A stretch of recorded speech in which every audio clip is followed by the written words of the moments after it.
नमस्कार दोस्तों, आज की कहानी है बहू और बेटी में इतना फर्क आखिर क्यों। महिमा आलू के पराठे बना रही हो तो थोड़ा ज़्यादा बना लेना। कोमल भी आ रही है, बच्चों के साथ दामाद जी गाँव गए हैं तो मैंने कह दिया था अब अकेले के लिए क्या खाना बनाएगी। बेचारी माँ जी रसोई में आकर बोली। जी माँ जी कहकर महिमा ने कुकर खोलकर उसमें 2-4 आलू और डाल दिए।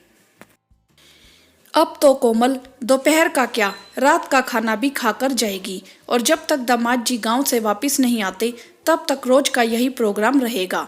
महिमा सोचते हुए अपने बाकी के काम निपटाने लगी। आज उसने दोपहर का डॉक्टर का अपॉइंटमेंट लिया हुआ था। सोच रही थी आज दोनों बच्चे घर पर ही हैं, जल्दी से सबको नाश्ता कराकर डॉक्टर को दिखा आएगी। कई दिनों से बहुत कमजोरी लग रही थी। अब माँ जी से कहने का भी क्या फायदा, उन्हें लगेगा मैं कोमल के आने की वजह से बहाने बना रही हूँ। 10 साल हो गए हैं उसकी और केशव की शादी को। उनकी शादी के 1 साल बाद ही कोमल की शादी भी हो गई थी। माँ जी इस बात से बहुत खुश थी कि बेटी अपने ही शहर में ब्याही है, जब चाहे मिल सकती है, और हुआ भी ऐसा ही। कोमल अपने मायके की नज़दीकी का भरपूर फायदा उठाती है। अब तो वह 2 बच्चों की माँ बन गई है, फिर भी माँ उसे बच्चा ही समझती है।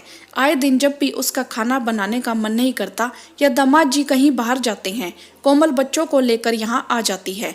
चारों बच्चे मिलकर इतना शोर मचाते हैं कि झगड़ा निपटाते निपटाते उसकी बस हो जाती।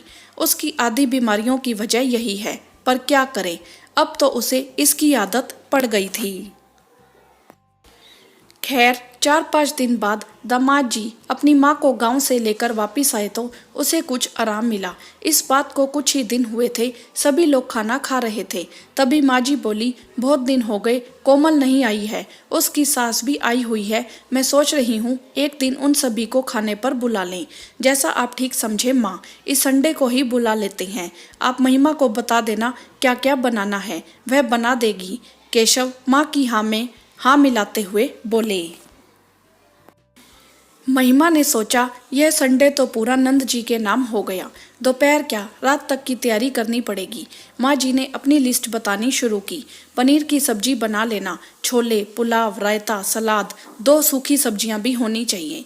मीठे में खीर बना देना, मिठाई बाजार से मंगवा लेंगे, और हाँ बच्चों के लिए देख लेना क्या बनाना है, अपनी समझ से बना लेना। संडे को महिमा सुबह से ही रसोई में लग गई। आखिर 10 लोगों का खाना बनाना था। सब्जियां काम वाली से कटवा ली, थोड़ी बहुत मदद चारू ने भी की। लगभग सारा काम ही हो गया था कि माँ जी किचन में आकर बोली, बहू कुछ काम हो तो मुझे भी बता दो। नहीं माँ जी सारा काम हो गया है, मैं बस कपड़े बदल कर आती हूँ, कहकर वह अपने कमरे में चली गई। सब खाना खा रहे थे, वह सबको गरम गरम फुलके लाकर दे रही थी।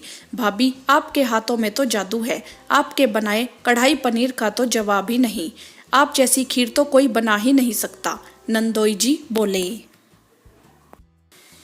पापा पास्ता भी बहुत टेस्टी बना है, आप ट्राई करके तो देखो, कोमल का छोटा बेटा बोला। सच में बहन जी आपकी बहू तो साक्षात अन्नपूर्णा है, सारा खाना बहुत ही अच्छा बना है, पेट भर गया पर मन नहीं भरा है। कोमल की सास बोली, अरे अब वह नौकरी तो करती नहीं है, खाना ही तो बनाना होता है, ठीक ठाक बना लेती है। माँ जी से उसकी तारीफ हजम नहीं हुई। अरे तो मैं कौन सा बुरा मानती हूँ, आप लोगों ने मेरे हाथ का कढ़ाई पनीर तो अभी तक खाया ही नहीं है, वह तो मेरे पास टाइम नहीं होता है। अपने पति और सास के मुंह से भाभी की इतनी ज़्यादा तारीफ सुनकर आखिर कोमल बोल ही पड़ी। हमें क्या पता बुआ, हमने कभी आपके हाथ का खाना खाया ही नहीं है, आप कहाँ हमें कभी अपने घर पर बुलाती हैं। महिमा आंखें दिखाती रह गई, पर चारू अपनी बात कह चुकी थी। अब वह बेचारी दिन भर तुम्हारी माँ की तरह घर में थोड़े ही बैठी रहती है, नौकरी करने जाती है। माँ जी को चारू का इस तरह बोलना बिल्कुल अच्छा नहीं लगा। चारू बिल्कुल ठीक कह रही है, यह मैंने क्यों नहीं सोचा। भाभी के हाथ का खाना तो बहुत बार खा लिया, पर अब सब मेरी बीवी के हाथ का भी तो खाकर देखो, पता भी चले कितना स्वाद है उसके हाथों में, नंदोई जी कोमल की तरफ देखते हुए बोले। अरे एक दिन तो तुम लोगों को छुट्टी का मिलता है, उसमें भी घर के ढेरों काम निकल आते हैं। आप लोग भी क्या बच्चों की बातों में आ रहे हैं? यह तो कुछ भी बोलते रहते हैं, परेशान होने की कोई ज़रूरत नहीं है। माँ जी किसी तरह टालना चाहती थी, इसमें परेशानी कैसी? अब आप सब मेरे सामने आएंगे तो मुझे भी अच्छा लगेगा। कोमल की सास के कहने पर नंदोई जी बोले, हाँ तो फिर पक्का रहा इस संडे को आप सब लोग मेरे घर पर आ रहे हैं। सुनकर कोमल का तो मुंह ही उतर गया। इस बार शायद कोमल की सास की वजह से वह लोग शाम की चाय पीकर वापस चले गए। उसके बाद माँ जी का बड़बड़ाना शुरू हो गया। बहुत छूट दे रखी है तुम लोगों ने बच्चों को, कुछ भी बोलते रहते हैं। शनिवार की रात माँ जी महिमा से बोली, कोमल बेचारी इतने लोगों का खाना अकेले कैसे बनाएगी? ऐसा करना महिमा, तुम उसकी मदद करने सुबह ही चली जाना, हम लोग बाद में आ जाएंगे। वह हमेशा की तरह ठीक है माँ जी कहने ही वाली थी कि केशव बोले, महिमा कहीं नहीं जाएगी माँ, वह कोई खाना बनाने वाली नहीं है। कोमल अब कोई छोटी बच्ची नहीं है, 2 बच्चों की माँ है, उसे भी अपनी जिम्मेदारी समझनी चाहिए। मैं आपको और बच्चों को पहले वहाँ छोड़ दूंगा, मैं और महिमा शाम को आराम से पहुँच जाएंगे। आखिर महिमा को भी तो एक दिन किचन से छुट्टी मिलनी चाहिए। महिमा हैरानी से केशव की तरफ देख रही थी। माँ जी बिना कुछ बोले चुपचाप अपने कमरे की तरफ चली गई।